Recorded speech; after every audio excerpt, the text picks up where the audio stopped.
Hello and welcome to episode 57 of Beyond the Finish Line, the podcast for runners of every pace, every distance and every goal. I'm your co-host, Georgia. I'm a 5-time marathon runner, a content creator and a soon-to-be mum. On today's episode, we are going through the 20 most common running mistakes that people make. As told by our DMs, we've gone through absolutely everything that you guys have asked us and we have come up with the top 20 for you.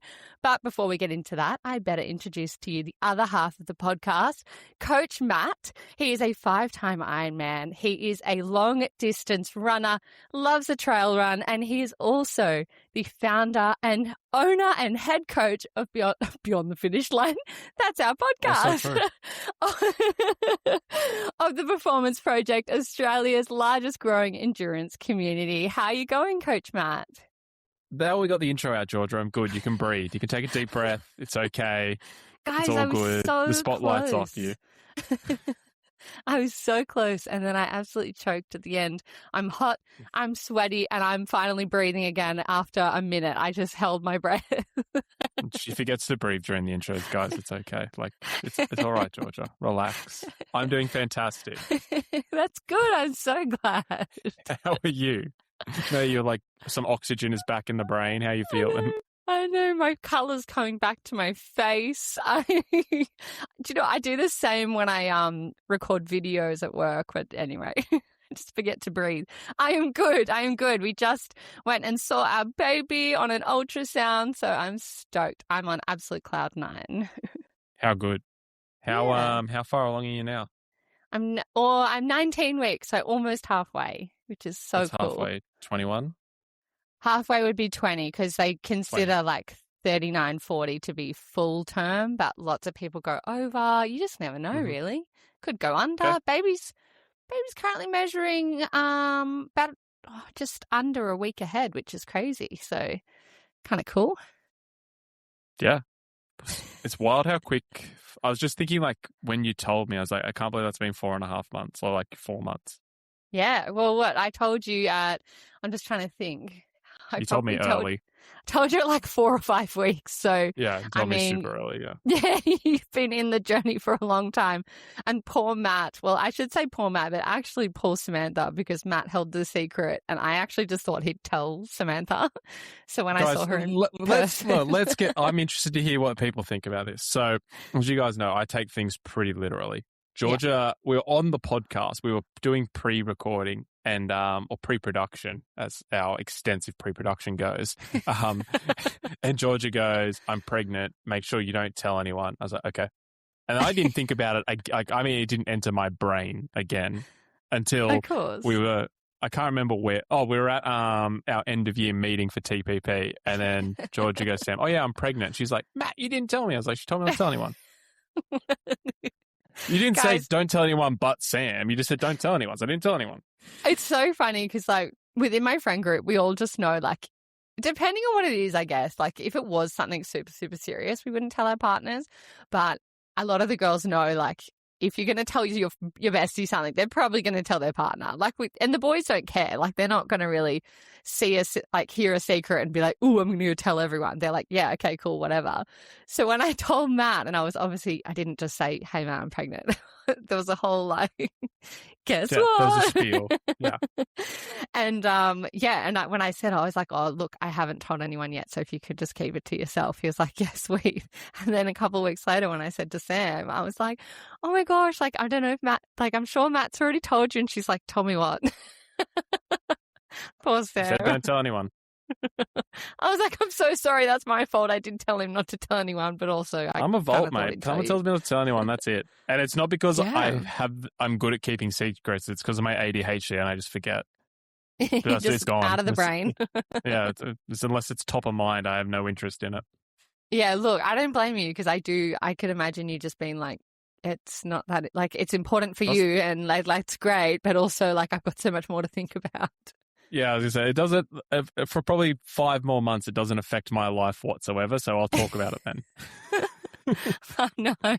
Well, currently I can't make it up to Gold Coast Marathon, so it's slightly affecting you a little bit earlier than you know. Well, again, I got a couple more months till then, so that's fine. Yeah, exactly. Because like can you imagine? I'm just at the finish line of Gold Coast Marathon cheering our athletes on. I'm like, oh my God, my water broke. Yeah, Oh, disaster. So no, absolutely not. But every time I keep seeing online the things from like Sydney Marathon and like Gold Coast and stuff being like 4 months to go or 6 months to go. And I'm like, holy shit. Yeah, all of our GC marathon athletes start prep next week, 16 weeks out. Like, it's here. Crazy. It's cannot here. believe it. Yeah. We just had Tokyo Marathon last night. Yes. And had Emily crush that, went sub 5, which is awesome. But so exciting. Yeah, it's crazy how quickly everything just rolls around. Before you know it, friggin' Sydney Marathon will be here, and then it'll be Ironman Western Australia, and then it'll be fucking 2027. And we would have done over 100 episodes by then. Mm-hmm. Crazy. Oh, no, That'd we be love cool. it. Love it, love it. I know 100 will be a big one. We should have like a little party. We should I'm do always joking. we should actually do a podcast like in person versus just virtual. That should be our 100. Oh, that'd be fun. You can come here because I'm not going anywhere. Bruh, I'm not going to the city. Fuck off. I love that everyone's just in on our conversation right now. No, this is what they sign up for. It Welcome is. to be on the finish line. We just chat anyway. This is why we are top 5 on the Apple charts. This right here. This is the content you come for. I haven't checked that in a while. We should really look at that. Yeah, I'm sure you check it more than I do. I haven't checked it this year. There you go. See, we just last we checked, we were top 10. I love it. We love the Apple charts because we're always, up there.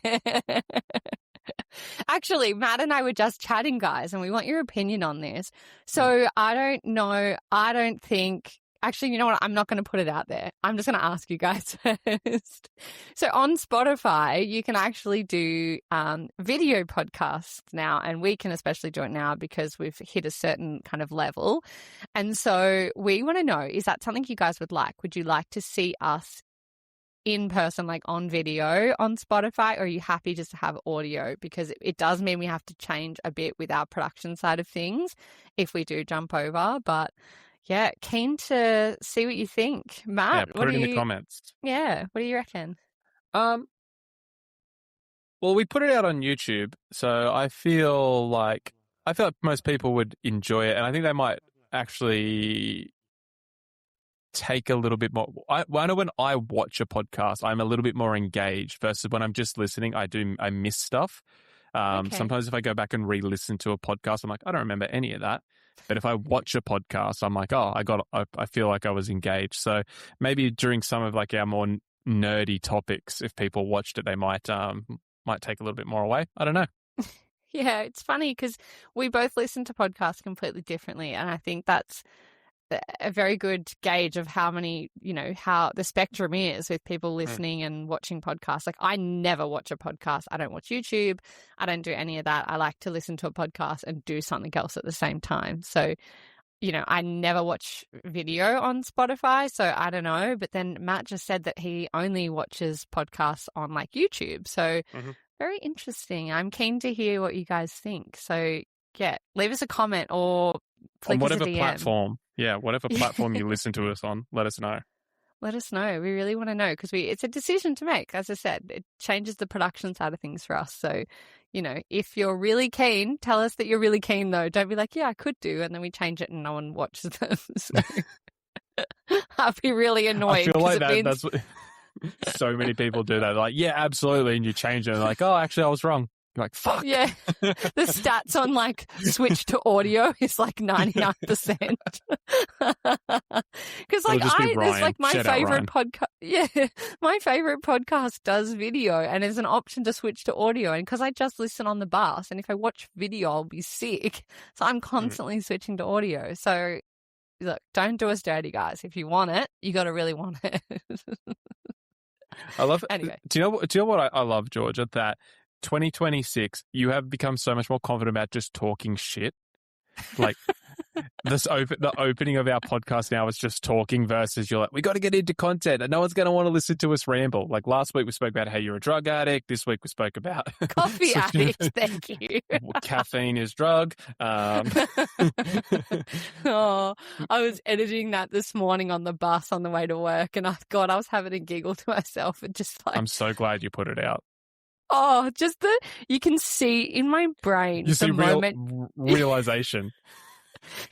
Guys, if you want to see, I mean, you can see it now on our Instagram, but go across and watch me like realize the fact that I had a problem. Even now, like still, I'm like, I had one coffee this morning. I wasn't even tired this afternoon, but I was like, you know what? I got time to go and have a coffee at the cafe. Yeah. Makes me happy, all right? Leave me alone. Mate, I'm a coffee addict. I love coffee. I will happily just go and sit down and have a coffee, but it was just funny, the real-time realization of you going, oh, is this what an addict is? I'm like, no shit. Anyone who knows The Simpsons will get the reference when I say, you can pinpoint the exact moment his heart breaks. And the slow motion of Ralph. That's a great one. And he's like, ah! Oh, enjoy that one, guys. Oh, this is an educational podcast. You're in a silly mood today. Oh, how's your week been, Matt? Give us your highs and lows. Week's been all right. No real highs, just like pretty consistent week into like some solid training. Go to New Zealand this week, so it's kind of a bit of a deload into a taper. Forgot about that. Go to New Zealand on Wednesday for the Ironman. Just a half Ironman this time. And then low, I've got a little bit of hamstring tendinopathy. It's actually like quite severe tendinopathy. So I've just been soldiering through that. So that's been a bit of a pain in the ass, literally. I mean, soldiering through it. Talk me through that. What do you mean? Is it bad? Are you just running on injury here? It's just painful all the time. Like it's not going to snap. It's not going to get worse. It's just like an 8 out of 10 pain all the time. And what's the physio saying about that? He's just working on it, giving it treatment, like got needled and shockwaved and stuff today. But he was like, as long as you can withstand the pain, you can keep running on it. You're not going to make it worse. Yeah. So he was like, it's just going to suck. I was like, okay. Shockwave on the hamstrings. That's hectic. Yeah, it really fucking hurts. Yeah, because it's in like the glute insertion, so right underneath your glute, so it's like it's tender. Oh yeah, because I've had that on my hip, and it is like I quite enjoy the pain. Hips way worse because it's like on the bone. Do you reckon? I don't know. Yeah. Mine was a bit more glute hip than actually on the bone hip, so I reckon hamstring would be way worse. It's not an enjoyable experience either way, but like it's it's just is what it is. So just as long as I can handle the pain, I can continue training. So I'll just do that. I love that you're just going to do a half Ironman, and just not really talked about it much. Honestly, like I've trained for like 6 weeks, and I'll just go and do it. Like for funsies. Yeah, well, and one of our TPP coach, he's doing his debut Ironman, so I'm going over for him and make sure I'm there for his big day. And we've got Jimmy going over, going to film it all. We'll do a doco for him and everything. So I've got like work stuff to do, but I was like, if I'm going all the way to New Zealand, I might as well have a bit of fun. So is it, I think we've already talked about this, but I've forgotten. Is it on at the same time as the full, or is it over 2 days? No, it's on the same time. So the half Ironman starts about 45 minutes, an hour beforehand. Okay, so you'll have enough time. So we'll be like, we're out of the water on the bike by the time Ant starts. So my whole goal for the half Ironman is 1, get through pain-free with my shoulder. As long as my shoulder's all good, happy days. And I need to be finished my race before Ant gets off the bike, which that'll be like, there should be absolutely something have to go really, really wrong for that not to happen. Yeah, right. And we've also got a few other people going over, don't we? We have Lou. Lou is doing the full. She's on debut as well. And Taylor is doing the half with me. So good. I love it. That'll be awesome. I'm excited for you guys. I wish I could get over there to see it because it'd be really cool to support people doing It's a their long way to first. go. It is, but it's New Zealand. You got to fly to New Zealand, then it's a 2.5-hour drive to Taupo. It's a long way. Wow. I mean, it's almost the same though. It's like just going to Perth.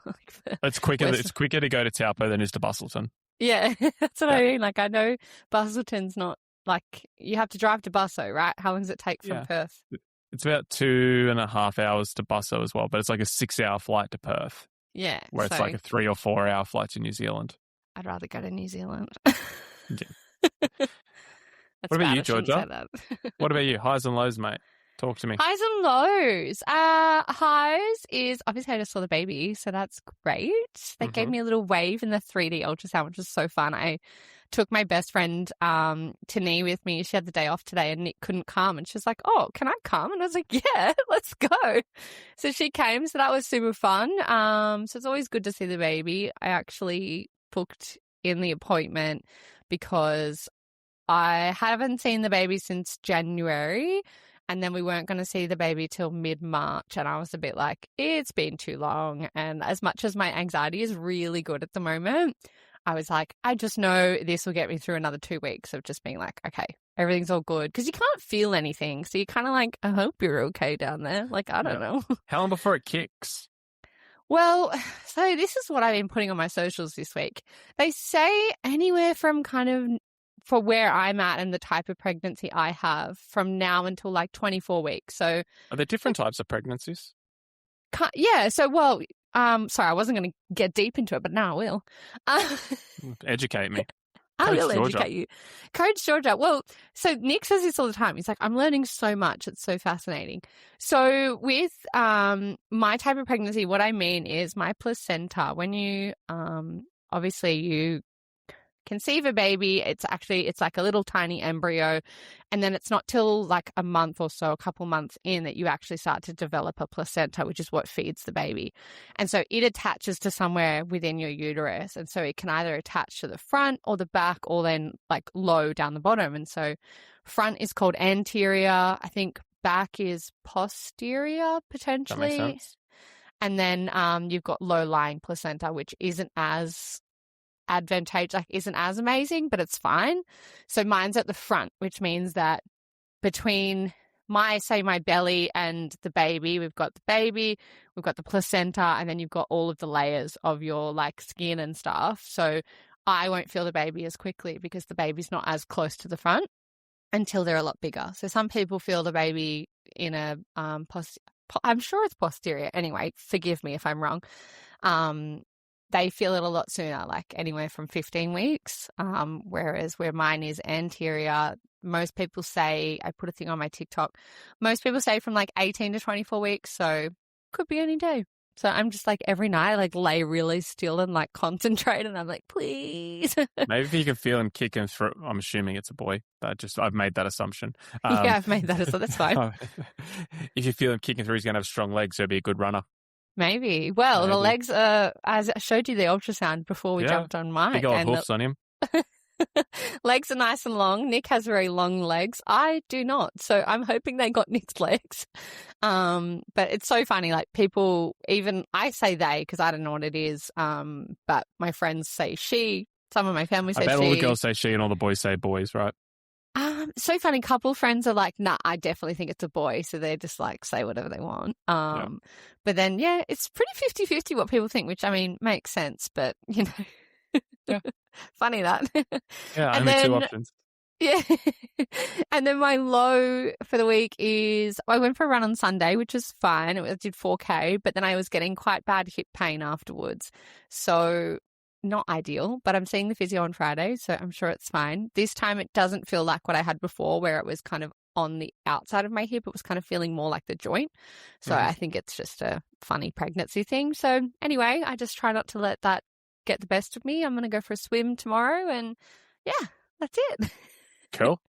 Cool. Oh, I forgot to mention this in the intro, Georgia. For all of our listeners, I have started time stamping the podcast. So if you don't like the shit talk that Georgia and I do and you want to get straight into the info, you just go to like the show notes. It'll tell you the exact time when we start answering questions or talking about topics. Just thought I'd put that I'm so into that. I love that because sometimes you're in a rush and you just want to get to the good stuff. Yeah, or if there is a specific question or topic you want to just like, I want to listen to that 7-minute chunk of it, you'll be able to see it rather than just listening to Georgia and I talk about placenta and coffee addiction. But also, if you want to listen to the whole podcast, please do. Oh, yeah, for sure. There will be the people who listen to the whole thing no matter what, but there will be people who get 7 minutes into that conversation and be like, what the fuck is this? This is not running. We're currently 20 minutes in and we're talking about placentas. You're welcome, guys. This is the kind of information you can't get anywhere else. Exactly. Nah. You're look, welcome. as we always hear, this is the perfect long run podcast because it's conversational pace. So Not we wrong. love that. We love that. So let's jump into today's topic. So Matt and I compiled the top 20 things that we feel like our runners and endurance athletes are making mistakes with based on, your questions, things that you say to us. If you jump in our DMs and let us know things, we kind of compiled them all and we've very neatly concise put together a list. It's the most, show notes we've done and pre-production for an episode for a while. There's lots of work went into this. So we hope you enjoy it. And we think you'll get a lot out of this because there's 20 different things that you guys are making mistakes with and we hope you can correct them. Hit it, All right. Georgia. Should we get into it? So I've categorized them for us because we, love that. Makes it nice and easy. So we're going to start off with training and pacing. So for the first one, people starting off too fast, going out too hard, and then burning out really, really quickly within their runs. Why is this so important? I've got a two-tone answer for this. Number one, when you very, very, very first start running, you don't have different paces. You just have stop and go. So go out and just run, build up some general fitness. Once you're at that 5-6K mark and you can you've got a bit of fast and slow gears, that's when it's like really important that we're slowing down and we're just able to cruise so we can extend the amount of time we're running. Because at the end of the day, you can only run fast for so long. And it is really, really hard to get fitter just running flat out all the time. It's not an efficient use of your time. That's the easiest way to describe it. Yeah, I agree. And a lot of people that say they hate running, I reckon it's just because they're going out too hard, absolutely gassing themselves. 100%. And then they're like, this sucks. And I'm like the person who goes out and runs 5K every Friday and like, why aren't I getting faster or why can't I run further? And it's like, well, you've only got one flat out speed, mate. And that kind of, that jumps into our next one, which is running every run easy or all of them hard. There's no balance between your easy runs, long runs, and quality work. Yeah, I think this is a huge one. So I would much rather an athlete run all easy than all hard because risk of injury, you're going to get more, risk of injury is super high. You're going to be able to get more time out, more training out, more volume out. There's way more positives with running all easy. That being said, if you do all of your runs easy, you will never develop your top end. You'll never get that much quicker. You'll get really efficient at one pace and one effort, but you'll never really progress in terms of speed and endurance. You'll just sort of build out just one pace for a very, very long time. So you do need a balance of everything. But I think if you were to stick to one, it would be running all easy. Yeah. And I think you never know kind of how fast you can go if you're running all easy. Here's a really good example for you guys. So some friends of ours just got into running. And when I say just got into, they've just started a couple months ago and they're just kind of going on little runs every kind of week. There's no real structure to it or anything like that. And so on the weekend, Nick said, let's do a progressive run where you're progressively getting faster. I'll take you. I obviously couldn't go. I just did my own thing. But they started out doing their normal pace, which is a 7-minute. And so they were like, oh, yeah, this feels really good. This is kind of where we've been running. And Nick was like, okay, how fast can you go? And they were like, oh, maybe a 6:30. And Nick was like, okay, let's see what happens. So with all of Nick's knowledge, obviously, that he's learnt through Matt and stuff like that, and he took them on this run and he was just doing kind of kilometre intervals with them, progressively got faster. The fastest kilometre that they both did together was 5:10. And they had no idea they could even run that. And they wouldn't have known that if they hadn't pushed themselves to do a session that was outside of just an easy run that they were doing a couple of times a week. So it's always worth it. Absolutely. That's like we run threshold testing, all that sort of stuff with our athletes so we can get that full gauge. And yeah, you just got to work both ends of the pyramid. You got to work your top end, you got to work your bottom end. Otherwise, you'll just not really progress. So, yeah, I agree. The next one is skipping your warm-ups, jumping straight into your pace work and completely stopping dead at the end of it and not doing any sort of cool down. This makes my hamstrings hurt. I'm just hearing that. It's like, I'm going to tear a hamstring. Warm-ups and cool down, guys, like, if you ever like wake up and you're like, oh my God, I absolutely don't want to train, do a really, really long warm-up. Like if you're like a 5-minute warm-up person, commit to like 10 to 15 minutes. I promise you by the end of that, you're going to be like, all right, I feel good. Same with cooling down. Like if you've just done a really hard session versus like stopping, getting in the car and going home, or you go, I'm just going to 10 minutes of easy walking. You don't even have to jog, just 10 minutes of walking. You will feel so much better. I agree. Insurmountable. So don't use the first kilometer of your workout as the warm-up. Don't just finish your session and jump in the car. Like warm-ups and cool-downs are there for a reason. Like they prime the body, they get the blood flowing, they obviously warm everything up. Risk of injury goes down. Don't neglect your warm-ups and cool-downs. Yeah, and those dynamic warm-ups and stuff are super, super helpful. On Sunday, I did like the most half-assed warm-up and now my hip's sore. So I only have myself to blame. And even Nick said to me, he was like, Georgia, you did like the worst warm-up ever. And it was just because I was in a rush and I was like, oh, I've just got to get through this run. Whereas now I'm paying for it. So it's definitely worth it. Not following a structured plan, running random workouts without any kind of progression. We all know how Matt feels about this. Yeah, I'm not gonna be so hard on this one. I think there is a time and place for everything.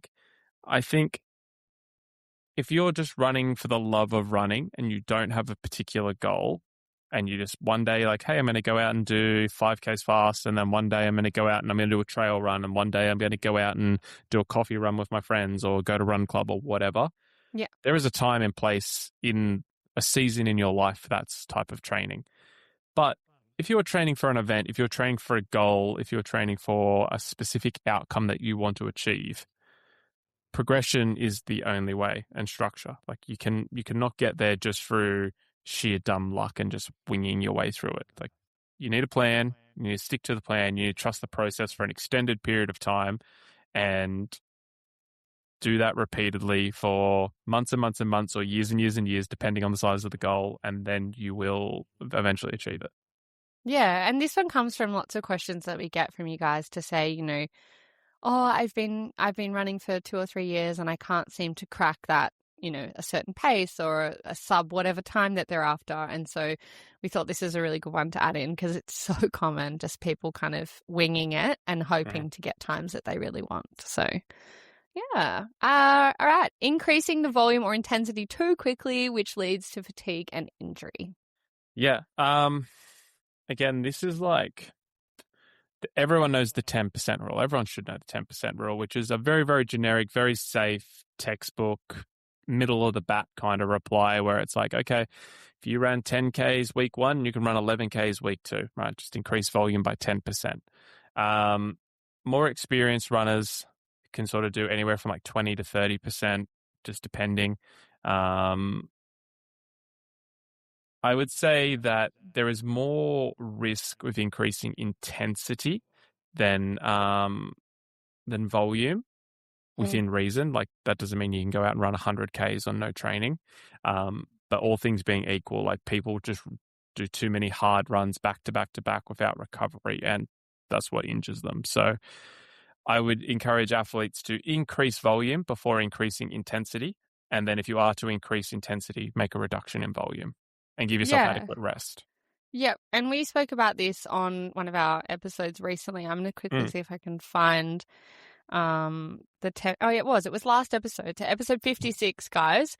And Matt really goes into that 10% 20-30% rule. And so Mhm. if you really want to jump into that, you can. And as Matt said, you can actually go to the episode and you can go down to the timestamps and find the one where we're talking about the 10% rule and listen to Mhm. it. So if you want to pause this, go back to that, listen to that, and then come back, you'll be set. Yep. Cool. So now we're going to jump into technique and form.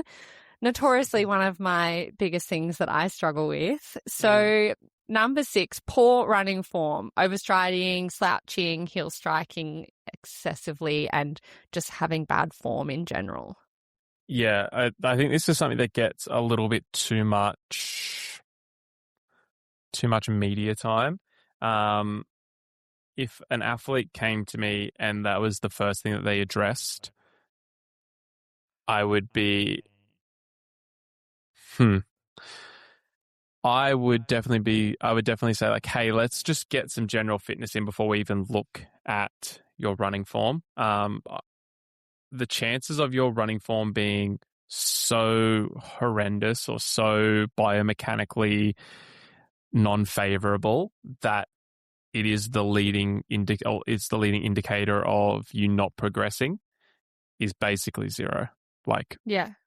I don't know how many athletes we've coached at TPP now. Well over 150 one-on-one individual coaching, and not one of those athletes have I been like, running form, like forget fitness, forget training, forget consistency, like running form, we need to fix that. Like not one of them. And I don't know how many other athletes that I've just been around, spoken to, whether that's Ironman, marathons, ultras, whatever, seen all sorts of different running techniques, running forms, and I've gone, stop everything, like we need to fix that, like never once. So I would really encourage people to be aware of it. If there are little cues and things that you can look at, but do not make it this absolute, I must change my whole running technique to do it. I think a really, really good, I actually recently did a clinic with him, the Balanced Runner, Paul, can't remember what his last name is. I've seen that, yeah. He's on Instagram. He's phenomenal, and he's got very, very good cues that won't change your whole running form, won't change your whole running gait technique where you've got to like strip it all the way to the ground. It's like, hey, let's implement this one little thing and just see how it changes you. Yeah. And I would really encourage people to do that versus try and build it from the ground up, because unless you are very biomechanically sound and understand biomechanics at a high level, the chances of you being able to rewrite 20 plus years of muscle memory, very, very low. Yeah. And I also really encourage people to not do things that you see on social media. So when I first started running, I saw a lot of people saying, oh, don't run on your heels or don't heel strike heaps and, make sure you're running on this part of your foot. And so I implemented that thinking I was doing the right thing. This is before I met Matt, thinking I was, making my form better. And I recently, maybe it started last year, was speaking to a physio and he was like, why are you running like that? Like, that doesn't look natural. And I was like, oh, I thought that's just how you're supposed to run. And he was like, no, that looks so uncomfortable. Like, why do you think that's better? And I was just like, oh, I just saw some stuff online. And he was like, nah, let's not even get started on that. So just make sure, like, run what feels really comfortable as well. Don't run what you think you should be doing, because sometimes it can make it way worse, like me. Yeah. And the reason you run the way you run is because you have certain biomechanics. So like if you have really long femurs, if you have a really short torso, if you have long arms, if you have big feet versus shorter legs, like it is all going to change the way you connect with the ground, the way your knee drive works, the way your hip flexors work, the way your glutes fire, all of those different, the way you swing your arms, the way you hold your posture, all of those different things will be affected. And it's your body has written that muscle memory, like written that language for you over, I'm assuming most of our listeners are adults, so over 18, 20 plus years. Yeah. And it's built that because it's super efficient. Your body is great at being efficient. That's all it wants to do. It wants to do everything as efficiently as possible. So that does not mean there isn't room to improve, but it does not mean you need to like strip it down to the ground and build it from the ground up. Yeah, I agree. And speaking of room for improvement, it's one of the common things we get is people saying that they're not engaging their core or their glutes, which then in turn means that they're losing efficiency and stability. Mm-hmm. Yep, 100%. Yeah. Yeah. And that you can do a lot of core stuff in the gym, right? That helps with that. Absolutely. And it circles back to glutes. our warm up. Like, if you look at dynamic warm-ups, things like leg swings, things like crossovers, things like A skips, B skips, any of those sort of movements, if you actually think about it from a biomechanical standpoint, what are they working? Glutes, core, keeping posture up, chest out, shoulders back, knee drive, hip flexors, ankle mobility.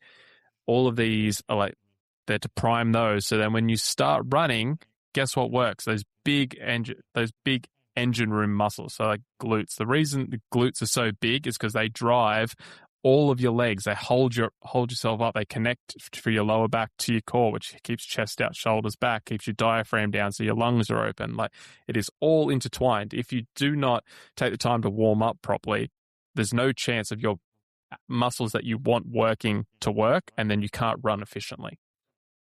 Can I just say, guys, how lucky are we to have Coach Matt on this podcast? Because I love when you get real nerdy and get really into it. It's been a while. So I felt like I haven't really dug deep on something for a while. So there you go. Yeah, I'm loving this. I'm just loving that. Like, you really know how to explain things really well. Like, even I'm just like, I'm so engrossed. I'm like, wait, I've got to say the next one. Cool. So number 8, ignoring cadence, or in turn focusing too much on cadence. So, you're either ignoring it, which causes low step rates and, more stress on your body, or you're focusing too much on that 180 that you see online a lot.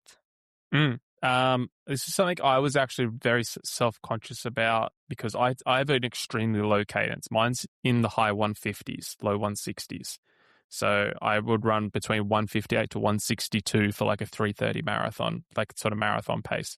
That is quite low for that super speed. Low. Yeah. Right. And for context, I'm 6'1", but I have long legs and I have big feet, right? I have like size 12 and a half feet. And long legs. So when I was speaking to Paul, the balance runner, I was like, I really want to get my cadence up. And he's like, why? And I was like, I feel like I'm leaving some inefficiency on the table. And he sort of looked at me run and he was like, I think your natural cadence is like 162 to 165. Maybe if you're running half marathon, you might get to 170. And I sort of had a chat with him about it. And he was like, back to what I was saying about biomechanics, like, everyone is so different. And it's like, because I have strong, bigger legs, I am good at I take longer strides. My body's good at absorbing the volume or absorbing the impact and being able to propel myself forward. So I kind of like bounce, versus athletes who maybe have shorter legs. They need to go tap, tap, tap, tap, tap, tap, tap, because they don't necessarily have, it's not the strength. They just don't have the bone density, ligament attachments, or thickness of ligament that they can absorb that impact and really propel themselves forward. So they need to go tap, tap, tap, tap. So there is such a wide variety of cadence that we do want it. And it's like 180, forget 180. 180, you can fuck that right off. Like, just, there is no, like, you need to run a 1. If I ran at 180, I would tear a calf muscle in like the opening 1K. Like, it's almost impossible for me to run 180, even at like 350 pace. Can't do it. I think there is definitely efficiencies people can find in increasing cadence, but the chances of you needing to go from, say, a 155 to a 180 is basically zero. So it's, again, one of those super nuanced ones where everyone's going to be different based on their biomechanics, but definitely don't get caught up in the 180 or what they say on social media. Yeah, and just don't get caught up in anyone else's cadence. It's just so personal. Like, my cadence could be anywhere from 160 to 170 because I've got little legs. Yep.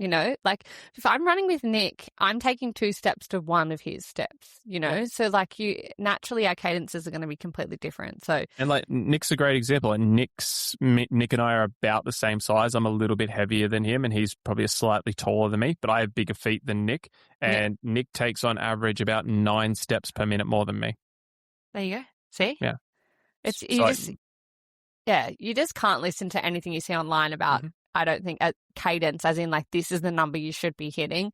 Yeah. And especially when people are like, you should be doing like, this is how you get a 180 cadence. And I'm like, it makes no sense. Why are you saying that? So yeah, take it with a grain of salt, guys. Absolutely. Listen to Coach Matt. That's all you need in your life. It's Coach Matt. That's what I'm here for. All right, jumping EPP into coaching. Shut up. Jumping into footwear and gear. We're just going to ignore Matt for a second. Number 9, wearing the wrong shoes that are old, worn out, and not supportive. This is a big one. Lots of questions about this in our DMs all the time. So yeah. Yeah, I mean, people are gearheads, so it doesn't really matter what I say here. They're going to buy new shoes regardless. I think you can get more out of them than people say you can get out of them. But running on really old shoes is not great. There's actually a study being conducted at the moment in Colorado where they're testing super shoes. And there's people still running on the first Nike Alpha Flies. They've lodged like 2,000 kilometers on them, and they're just as responsive. I love that. And like that, when they came out, like 250K, so they're nearly 100x more than what they said. And this is proving like they're testing a whole bunch of different shoes, but it's proving like you can get 10 times minimum what the recommended is before like there is any performance decrease. Yeah. So I think people definitely put way too much thought into like, I've had my shoes for 6 months, they're buggered. I'm like, mate, try 6 years. Like, you'll be fine. You're running your 30 kilometers a week, like you're going to be okay. A good example of this actually recently, I went to an ASICS event, it's probably a month ago now, and basically they were asking people to bring their shoes in to trade in, and you could get given a new pair of shoes, a new pair of Nimbus. Anyway, and I was getting content, so I was like, I'll take an old pair of my shoes down, I'll trade them in, I'll get the content. I already had a pair of shoes, I was already wearing them that day, but I just wanted to get the content of me handing the shoes in. Anyway, I was speaking to one of my friends at ASICS. He does all the kind of tech stuff. So when you're trying on the shoes at like an event or you're doing a wear test, he's the person who is like, this is the foam, this is why it's designed this way. Like he knows all about the shoe. Incredible guy. He just actually ran a 2:30 marathon at Tokyo, like crazy. But yeah, he was basically saying, I showed him my shoes and it was the first version of the Super Blast. And I loved them. And I was really sad because I was like, they've had over 1,000 kilometers in them. I'm really sad to let them go, but none of my other shoes are really worth donating because they've still got kilometers in them. And I thought they were dead. And I showed him and he was like, nah, they've still got heaps in them, mate. Like you can still run on those. They're fine. And I was like, wow, like that's so good. He's like, I can see the foam, and because you haven't been running them in them for a while, the foam's still nice and responsive. So I just thought that was super cool that, you can get more out of them. And even like the tech guys at ASICS are telling you that. So, if you feel like you can get more out of them, like save your money. I always think about it like, this is a weird analogy, but it's like dairy products. So coming from cooking background, whatever the use by date is on like a bottle of milk or yogurt or something, it's good for like another month. Like as long as it's legitimately like it's good as gold. As long as it's refrigerated, no worries. And as long as it doesn't smell. Yeah, obviously. Like take that month with a grain of salt, guys. But like it is good for a significant period of time post that date, right? It's just like a best before date. Maybe not milk. I get butter and stuff like that. No, someone who has worked in professional kitchens, I have seen it all. I know. Including people defrosting prawns in a dishwasher. That was my first work experience job. What? I've seen people online cooking stuff in dishwashers. Yeah, like big commercial dishwasher, just chucked in a whole bunch of frozen prawns, put it on steam mode and defrosted prawns. There you go. So guys, be careful where you eat. Anyway. That's disgusting. Yeah, it was. And I was like, I'm leaving. This is not, I'm like 14 and I understand that this is not good. Yeah, this is against my values. I'm in danger. Shout out Ralph Wiggum. Yes, but like the point is, whatever, like they've got to say a certain amount of kilometers to cover themselves legally, right? To make sure the foam doesn't deteriorate, make sure you're not going to roll an ankle. So like whatever they say, like there is significant more life left in it. Yeah. And that kind of pushes into our next one, number 10, which is people like really focusing on the kilometers that a shoe has left in it instead of just looking at it and seeing what it looks like. Look and feel, baby. Yeah. Is it falling apart? Is the foam really compressed? Does it still have like grip on the bottom of it? Do your feet hurt? Like, yeah. Instead of actually going by feel, they're just like, oh, well, the thing online says, 400 kilometers, so in the bin. I don't even track the kilometers for my shoes. I don't anymore. I'm so lazy with that. But even then, like, if you're in a training block, I get it. You want to have like shoes that you want to feel confident and stuff in. So maybe you can gift them on to someone instead of just throwing them out, like let's circular economy here, guys. I'm so funny with that stuff. I love giving shoes away to people. I hate the fact that they just get landfill. Ugh, horrible. Next one, number 11, overdependence on super shoes. So using performance shoes without base fitness and in the wrong situations. Yeah, so this is something we do at TPP. We've actually banned all super shoes outside of like key marathon or half marathon workouts. Like, just don't wear them. Yeah. I don't care if it's for a speed session. Don't care if it's a VO2. Don't care if it's for your 5K time trial. Don't give a fuck. No super shoes until like 6 weeks out from your race. And even then, it's only wearing them once a week. Like, that's pretty much our protocol. And we even try and encourage our slower runners to not wear super shoes and find like really good speed, tempo-y type shoes, maybe with not a carbon plate, but like, just some really good speed foam and things like that in it. So we've really gone hard on that in terms of when people should use them, when they shouldn't. Yeah, definitely. And if you guys are stuck for what to wear, feel free to hit one of us up and ask. Like, we know so many different shoes now that, we happily will recommend some shoes that aren't super shoes to you that you can wear for your workouts. But yeah, I definitely had a problem with this at the start where I was wearing them way too much just because I like how fast they make me go. And yeah, it's kind of like if you use all of your things at the start, like when it comes to race day, then you're not really going to feel the benefit. It's just an ace up your sleeve, mate. That's it, exactly. You're always good for a nice little, what's it called? Analogy? Yeah, thank you. Okay. I wasn't sure where you're going with that. Neither was I. Guys, sometimes my brain just turns off. That's showbiz, baby. Oh, stop it. All right, let's jump into recovery and injury prevention. We've had lots of this over the last couple of weeks. We had one the other day about, working too much. Like, how do you know when you're working out too much? And so I've linked them. I might share that story again because they're really great episodes, but I've linked all the episodes that you can listen to where we focus on that. But number 12, skipping your rest days, thinking that more is better than actually finding times, whether that is active recovery or if that's full-blown rest if you need it. Yeah. I really struggle with how to generalize this because I think the overwhelming majority of people don't do enough training and they're like, oh, I need to have a rest day because my legs hurt. Meh. And I'm just like, go for a fucking run, Jesus Christ. Poor Matt, I put all of these into a list and I forgot about the rest days one. And obviously that's a thing that we get a lot is burnout. And so a lot of people talk about burnout. And so I put this one in here, but then I just remembered as I was saying it, I was like, oh God, Matt's going to say something about people just not working out hard enough. So yeah, well, I mean, that there is definitely that group of people who prioritize rest over training. Like, I need to be adequately recovered to do my fucking 30-minute easy run. I'm like, no, just go and do your 30-minute easy run. Jesus Christ. But then there is, on the other end, there is the other end of the spectrum, and I coach some of them where I'm like, yo, stop training. Like, we need to rest. So like there is a whole spectrum of athlete, but as an overwhelming general principle, it's like one rest day is enough. Like, have a rest day, recover, try not to do hard sessions back to back, make sure you have adequate recovery in between. Recovery doesn't mean sitting on the lounge eating a pack of Doritos. You can go for a walk, you can go for a bike ride, a hike, go to the gym. Strength training is great, active recovery.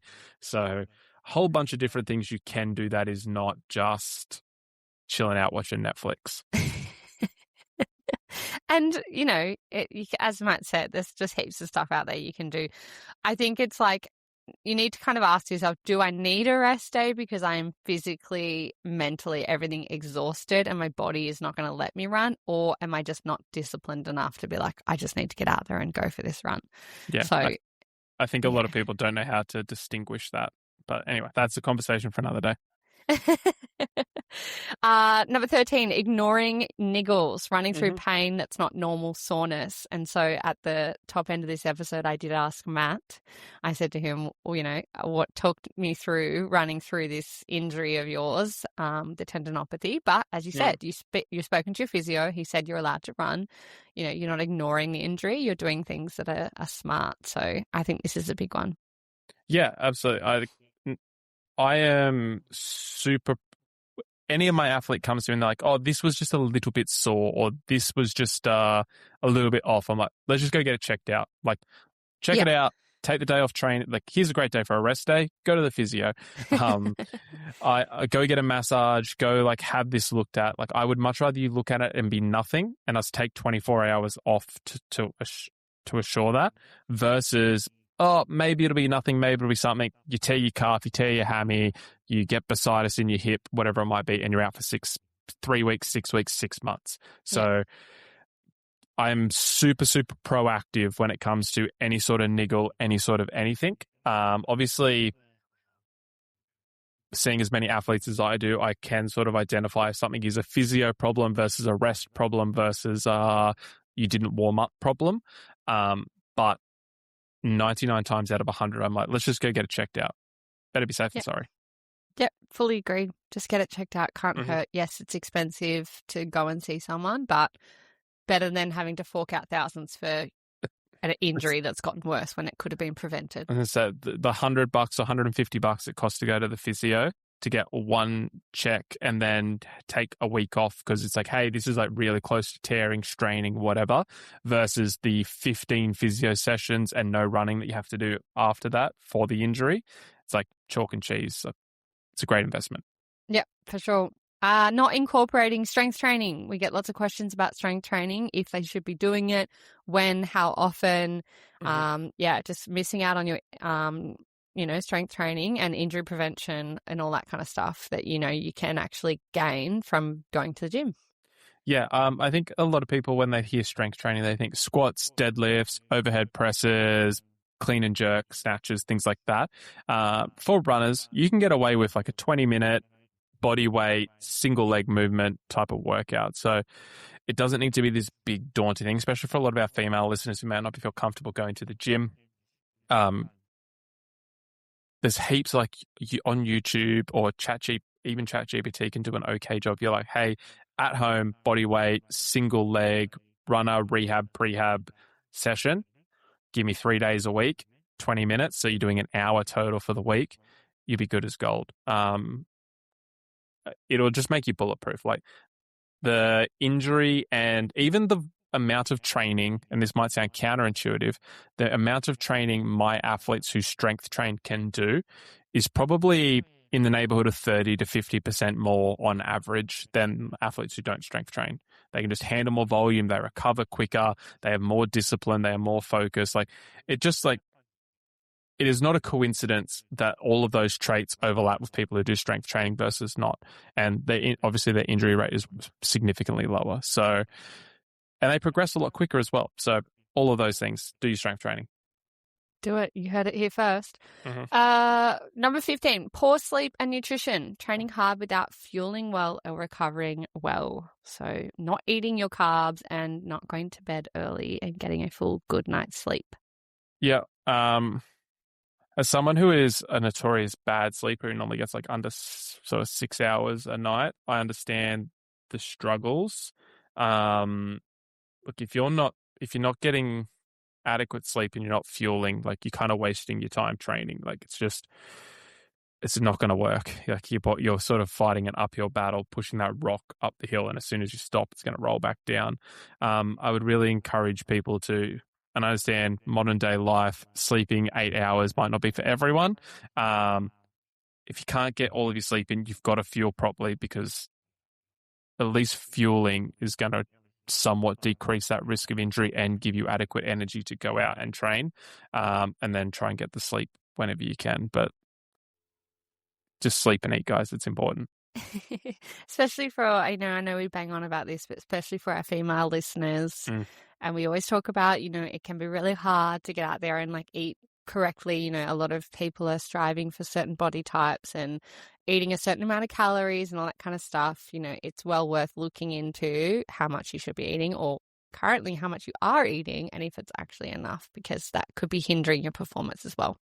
Yeah, massively. And I think like most, especially female athletes, once they have a properly fueled 1 or 2 weeks of training, not just one session, but able to sort of string it together for a couple of weeks, it's like a light bulb goes off in the head. It's like Georgia when she realized she was addicted to caffeine. She's like, oh my God, this is what it's like.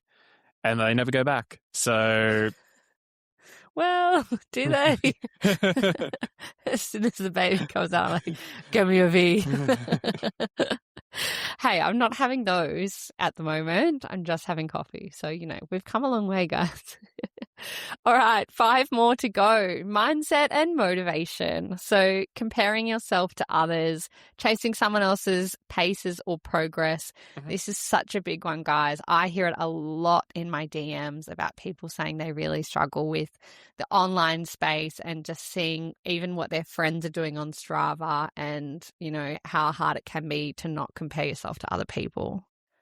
Yeah. I think there is a time and a place for comparison. I don't think comparison is completely unhealthy, especially if that person is someone that you look up to, someone that maybe they have achieved something that you were trying to achieve. So if there is someone out there who is like, I've been working for the last 2 years to do a sub 4-hour marathon, looking up to Georgia in that test, or comparing themselves to Georgia in that scenario, I would not say is unhealthy. If someone was running their very, very first marathon and then comparing themselves to Georgia, I'd be like, probably not healthy. So I do think there is time and a place for that. But overall, comparing yourself, and we talk about this a lot with, you don't know the last 20 years of their life, have they done track and field and little athletics and played football at a high level for their whole childhood? And you're like, well, obviously they're going to have more athletic gifts and foundational training than you. So unless you know the whole picture, I would say comparison is not healthy. But if you have somewhat of an idea that they are somewhat similar to you, comparison can be a good driver and a good motivation. I love that. I feel like that was a really great analogy to use in terms of like a beginner runner versus maybe someone who wants to look up to doing a sub 4, or, even if they're not looking at me, or, you've been running for 10 years and you're looking up to someone who is doing a sub 3. Like, yes. A relevant person. I love that. It's such a good way to put it, is like, you can compare yourself if it's going to motivate you, not make you feel like shit. And if it is the correct comparison, if it is a relevant comparison. Yeah, very good. I love that. And I mean, you're welcome to look up to me for support. Well, you are the fastest marathon runner on this podcast. And never forget it, guys. We've got until Matt's full Ironman at the end of the year to see. Oh yeah, for anyone wondering, we don't think it's fair if I just run a normal road marathon faster than Georgia. So I have to do one in the Ironman, which I think that's fair. It's so funny. Even the playing field. It's fair in the fact that it's timed correctly. It's not fair in the fact that you're doing a marathon after 180 Ks on the bike and a big swim. So, like, look, it's really not that fair, but I'm going to go with it because it means that I continue to be the fastest runner. You can have it to the end of the year, yeah. I'll have it until I don't know, maybe you'll just decide you want to go out and do, a low-key marathon around your area just to get the time. Well, don't do it. But... If I'm being fair, Dinka George, I could probably run sub 4 tomorrow if I wanted to. Yeah, of course you could. We're not denying that. No one's denying that. You just haven't officially done it. Yeah. Focusing too much on your pace and time instead of your consistency and effort. Again, I feel like this is going to be one of those things where there is a time and a place for this.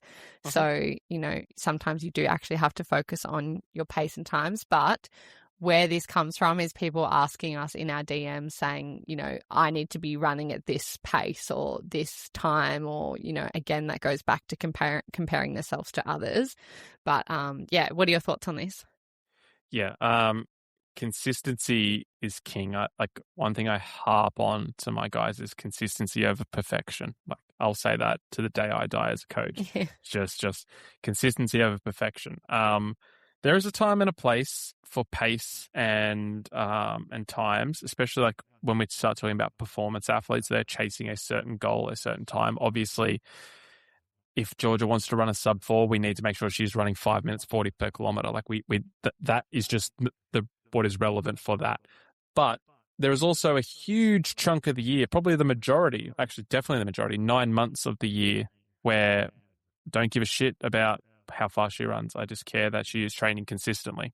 So it's like what we said, comparing yourself to the right thing. Also like comparing your training to the right part of your training block. So 9 months of the year, you should just be like, am I training 3 or 4 times a week? Am I ticking the box? Am I doing my easy runs? Am I doing my hard runs? Am I fueling correctly? Am I covering, doing my strength work, doing all the things? And then it's like, okay, cool.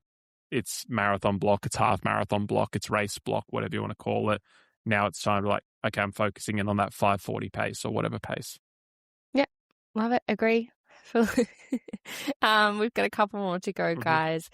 Overtraining because of FOMO. Matt, do you know what FOMO is? Yeah. Oh, guys, can we hold on? Reverse it up. Georgia's taking a punt. Okay. This is going to bite me in the ass. I can feel it already. So what you guys didn't hear is Georgia tried to record an intro at the start of the podcast, and we had to scrap it and do another one. Georgia, what word did you use? I'm like, I'm frantically Urban Dictionarying this, just like. So we're not actually sure if this is a word because Georgia was like, guys, is it deeping? Is that what you said? Yeah, I said, is it deeping it? I was like, wait. So we don't know if that's a word. So guys, can you tell me in the comments, is deeping a word? Is deeping a thing? Is that on TikTok? Is that a YouTube thing? Like, I don't know. Look, I don't know where we find deeping, if deeping's real, if it doesn't sound real. It sounds like Georgia just didn't say it properly and tried to play it off. I used it in the wrong context. So I'm just going to tell you, Matt, because I've got it here on Urban Dictionary, which, we trust. So I said deeping it, like as in we're deeping the top 20 things that people say to us that are wrong. Right. Mistakes.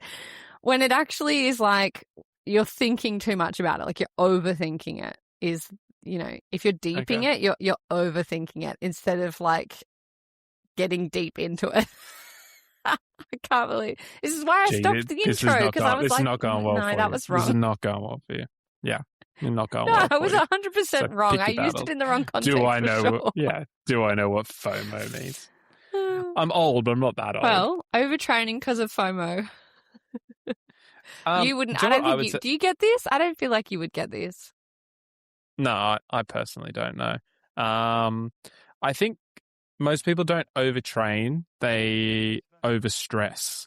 So they go out and run at a pace that they can't, or an intensity that they can't handle because they want to run with their friends. So let's say you are a 6 minute per pace easy runner and your friend is a 5 minute. Rather than asking your friend to slow down to 6 minute, you would run at 5 minute and you'd just be fucking cooked. So I feel like that is what people do more than necessarily doing too much. They do too hard. Too hard. Okay. It's funny because when I was thinking about this and what I had in mind was like kind of questions people ask me is I reckon people get FOMO and they sign up to too many races because they're like, I got FOMO that I'm not doing fun things like signing up to like Sydney 10K or signing up to Hoka Half when they maybe don't need to be actually doing a race. That's where I reckon a lot of people would get FOMO. But in saying that, I have 100% been in that, space where you're at a run club or you're running with friends and they're running really fast and you're, fighting for your life at the back. So. Yeah. And they're just having a chat, cruising along. Yeah. Story of my life. All right. Last two, race prep and strategy. Number 19 is poor race fueling, not practicing your hydration and nutrition before race day. This is such a big one. Yeah. It's probably the second most important thing outside of just training consistently. You've got to practice everything from, and this is like how pedantic we are at TPP.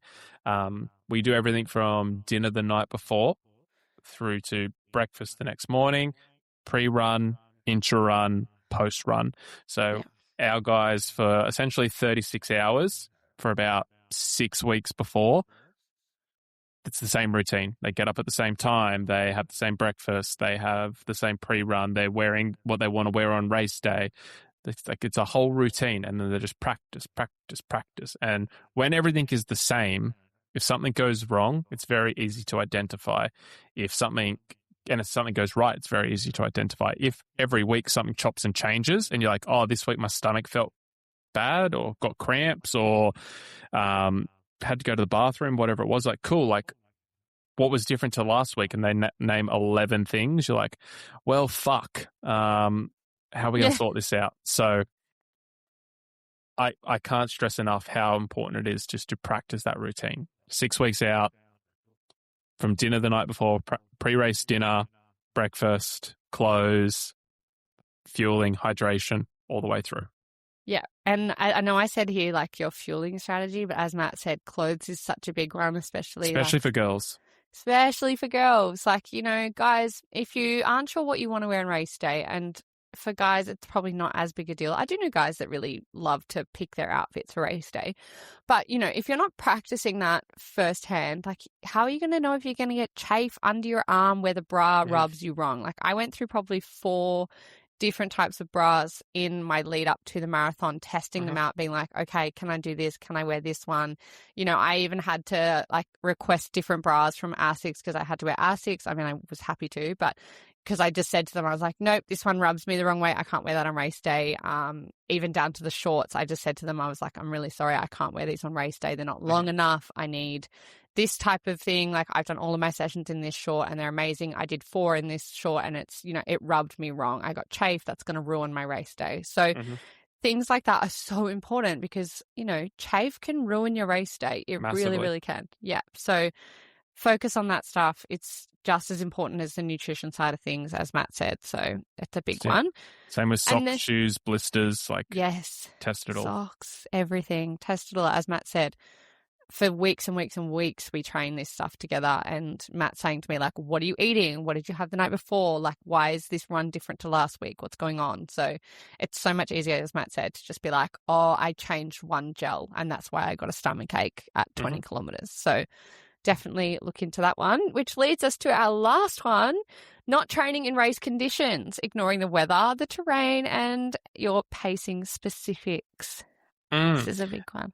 This is a big one because we actually got some pushback of this because I was talking for Sydney Marathon and I was like, we don't actually give our athletes hill-specific training for Sydney.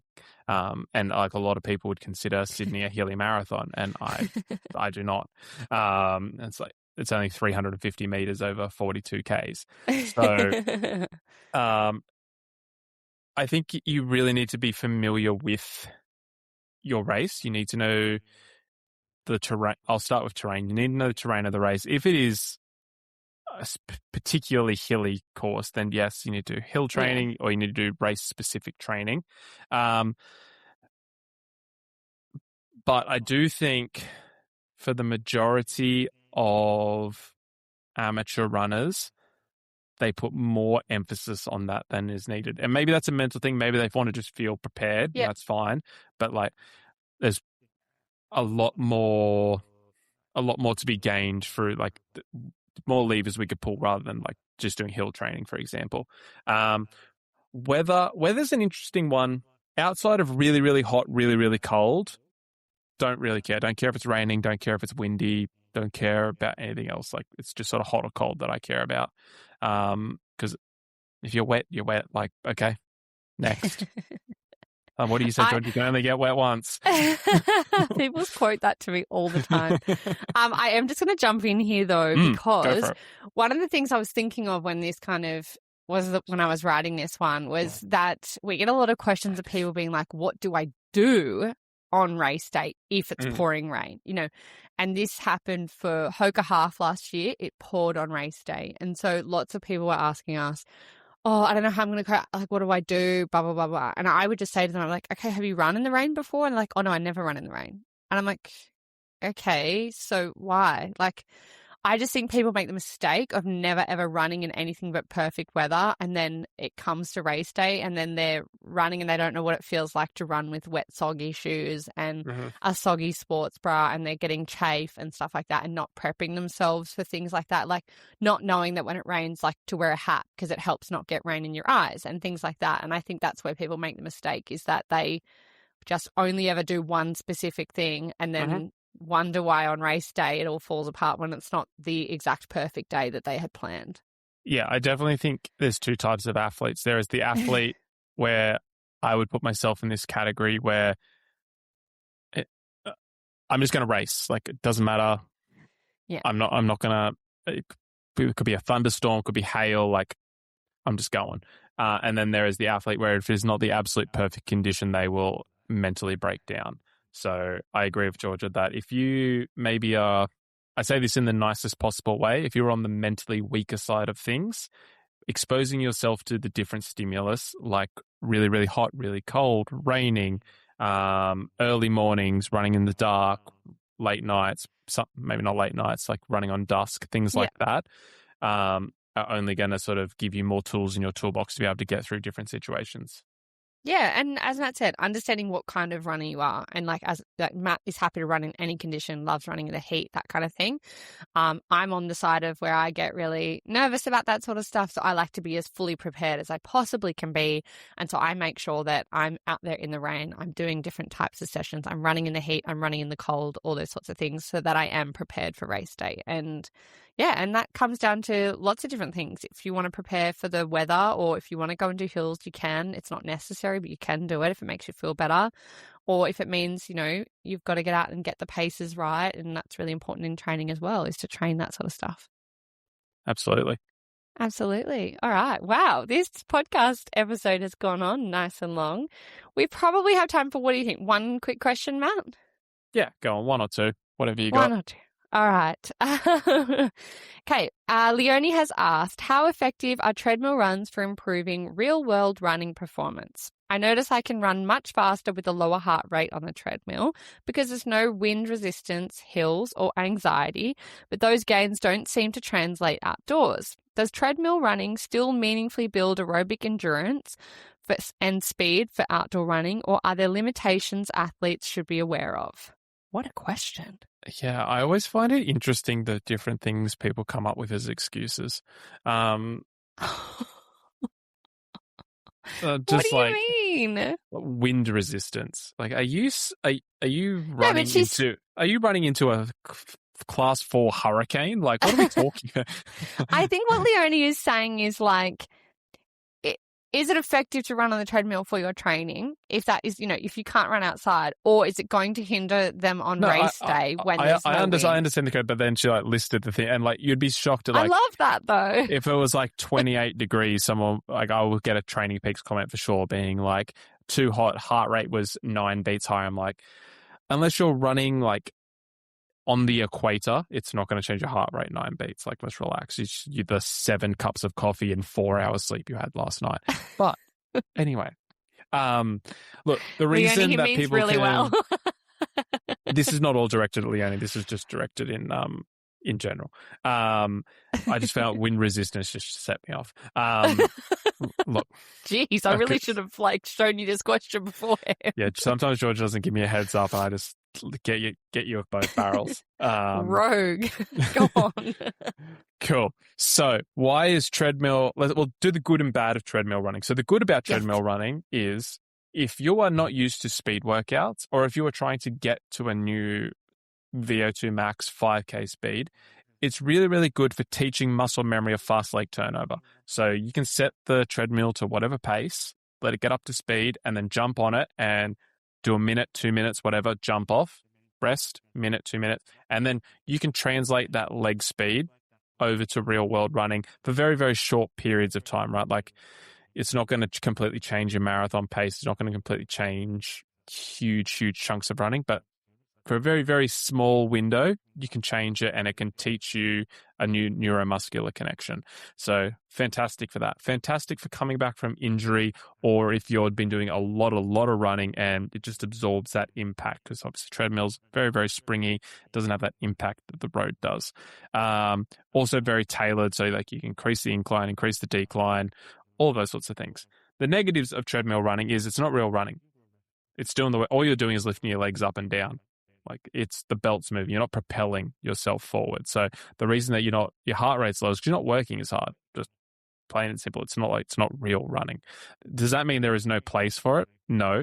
If your options are, especially female runners, if it is, you got to get a run in at 4 o'clock in the morning or 8 o'clock at night, and it's not safe to run outside because maybe you have anxiety or maybe you just don't live in a safe area. It's like, cool, get on the treadmill and run. It's so much better than not running. So there is definitely a time and place for treadmill. But to answer like the question specifically, it's because you're probably doing 70 or 80% of the amount of work at that pace. That's why it's significantly easier. Heart rate is lower. So in triathlon, it's like, I think it's the 4-to-1 rule for the bike and 2-to-1 rule for the swim, which basically means like, if you swim 3K, it's the equivalent of running 6. And if you ride, or the other way around, I can't remember now, whatever it is. Oh, that's going to fucking bother me. Where are you going with that? Where I was going with that is, I'm sure there is a rate where it's like, hey, if you have an hour on the like an hour run programmed, you might have to do an hour 20 on the treadmill to get the equivalent. Is sort of where I was going with that. Yes, I get you now. Yeah. Another hack with the treadmill is set it to 1 or 2% incline. Don't have it flat, because then you do have to work. You do have to work a little bit to turn the legs over and drive yourself forward. But yeah, that's my thoughts on treadmill running. Yeah. That's pretty much, I think that's what Leonie was looking for. I think if you can, don't do all of your runs on the treadmill, because definitely not. Yeah, if you're going to go then do a race outdoors, it's going to feel completely different. Yeah, and you will just break down, because running on the road we talk about like getting stiff legs and getting hard legs, like that impact, that constant whack, whack, whack, sending that shock through your calves and your quads and your hamstrings and your glutes, strengthens everything. It's like why quite often for a marathon block, even if you don't go to the gym, you'll put on a little bit of weight because you're building muscle in your legs. Like that strength in your legs is designed to deal with that impact, which is designed to get you through your conditioning, to get you through to the half marathon, full marathon, whatever. So if you haven't built up that conditioning, when you go to do it in real life, it's just going to fall apart. Yeah, definitely. And yeah, that's super helpful. So thank you, Matt, for answering that for Leonie. Let us know, Leonie, if you have any other questions regarding that. All right, sorry last if that question. was aggressive. I don't. He doesn't mean it. Nah. I'm the listener right now. Like when you were answering that, I was like, oh god, this is probably not what she wants to hear. But sometimes we need a bit of tough love. It's called last coaching. question. Or coaching. Last one here is from Ryan. This is a bit of a funny question, so I am interested to see what you say with this, Matt. Mm-hmm. All right. Ryan has asked, I've seen online coaches recommending conducting your long run each week that you use the 9-and-1 formula. This is 9 minutes of running with 1 minute of walking. What's your opinion on this? Their reasoning is that it aids with recovery. Dumb. Next. No, don't be silly. Answer the question. Cool. So, like, if you're an absolute beginner runner, run walk method, and guys, if you don't know, like, yes, they've said 9-1, 9 minutes run, 1 minute walk, but essentially it's a run walk run method, right? Which we would use for really, really beginner runners. Be like, hey, 3 minutes of easy jogging, 1 minute walking, 5 minutes, 1 minute, 7 minutes, 10 minutes, 12 minutes. And we'd build that up until, hey, you can run sort of 20 minutes continuous. And then we'd progress from there. Maybe for like a super beginner runner, if you're building out a long run, I still don't love it as a training methodology. 9-and-1 just sounds like it just seems weird. I can't think of I'm trying to think, Georgia, if I was coaching you right now to do a marathon, where I would fit this into a block, even in like a deload week of like, hey, we're going to do 9 and 1.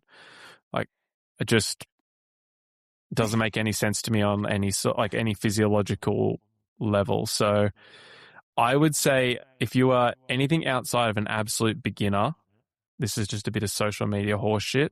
If you are a beginner and you're starting to build up your long runs, I can see a little bit of benefit where even if it's from the mental perspective, where it's like, hey, I've only got to run for 9 minutes, then I get a break, and 9 minutes, then a break. And I might be able to do that 6 or 7 times to build out that 60, 70, 80-minute run. Okay. But in terms of like recovery value, and I'm trying to do the math. Okay. So if you did a 2-hour long run, that's 12 12 intervals. That means you get 12 minutes of rest. I'm just like, 12 minutes, like you'd be better off finishing your run 12 minutes early and getting off your feet. Like I can't really make sense of it from that particular methodology of like it aids in recovery. For me, like I don't think it's a thing. Cool. I think the more realistic version here is the like doing a bit more intervals where you're running a little bit more at marathon pace and then doing like a space in between where you're running slower. But yeah, walking seems wild to me. But even just the ratio 9-1. Like I was more like there heaps of times during, like, say, Georgia, hey, we're going to do the 3x10K. Yeah. It's like if you need to walk for the 500 meters in between it, no worries. Like I don't care about that. But it's like that would be like a 5-minute walk. So it's just a ratio 9-1 doesn't really make sense to me. I'm happy to do some more research, Ryan, if you so desire. But right now, my initial instinct is it's a bit of social media hype. Horseshit. Horseshit. All right, awesome, guys. Well, that was episode 57. Next week, we're going to do all of our running terminology for you guys. We are going to give you all of the things that you hear on the podcast with Matt's expertise on what every single thing means, so you know exactly what we're talking about.